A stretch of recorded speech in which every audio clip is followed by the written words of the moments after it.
Welcome to another episode of Captain Radio Adventures, and this time we're talking about NY4G end-fed half-wave antennas.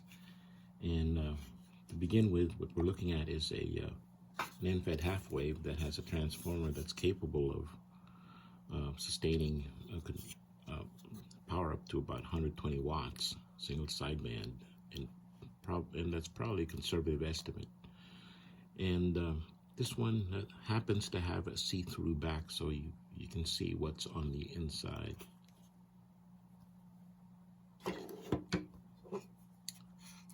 Now this one is the QRP version. It has it's made out of cherry, and this has a smaller transformer that's capable of 20 watts,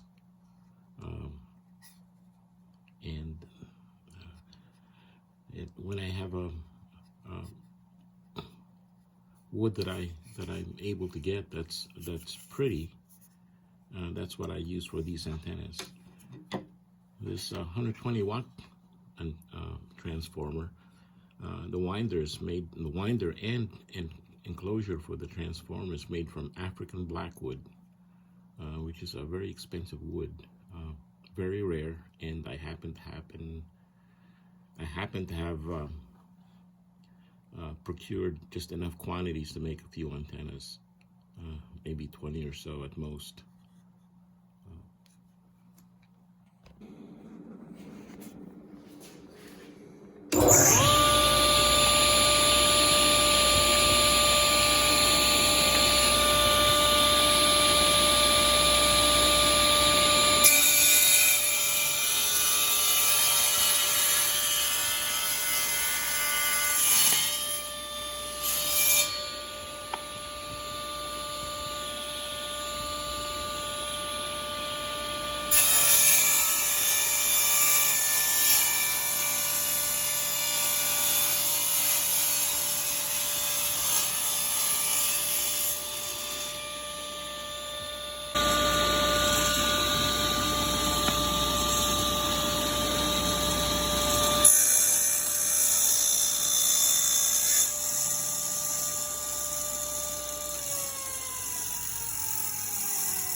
Well, here's a stack of the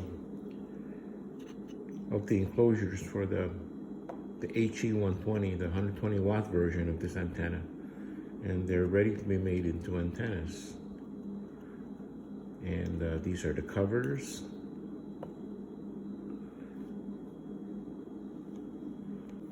Well, here's the full-size 80-meter extension. It's about 6 feet long, and it mates with the 40-meter half-wave. So the 80-meter extension and the 40-meter half-wave, when connected together, make for an 80-meter half-wave.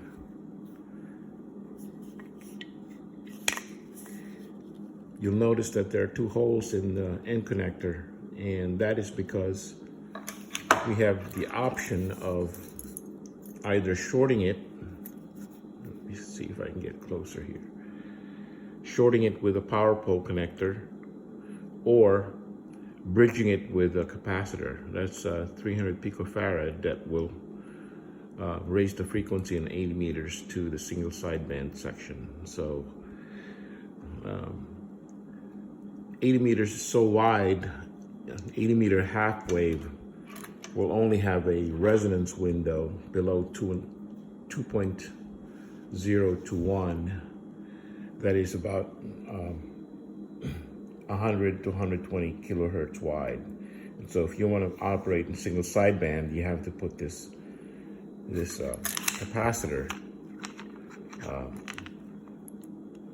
to switch it from the same configuration without necessarily building a separate antenna for single sideband. In this configuration, the power poles are disconnected and the two halves are joined with the capacitor.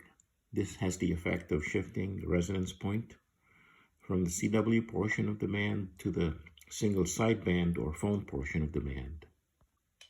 And here's a view of both halves of the antenna from a little bit further view. After I complete one of these transformers, I immediately connect it to my NanoVNA that's been calibrated. There's my setup with the NanoVNA, and it's connected. The antenna port of the enclosure of the transformer is connected to a 3200 ohm resistor, which is 64 times 50, which is the transformation ratio for these transformers. At least that's what they're designed to be. And I look at both the reflection coefficient and the transmission coefficient, and I'm looking for a value that's for the transmission coefficient, which is the blue line here, which is close to about 18.3 dB, minus 18.3 dB. That's because I know my resistor is dissipating about 18.09 dB of that. So between the reflection coefficient, transmission coefficient, I can figure out, one, everything's working, and everything's working efficiently.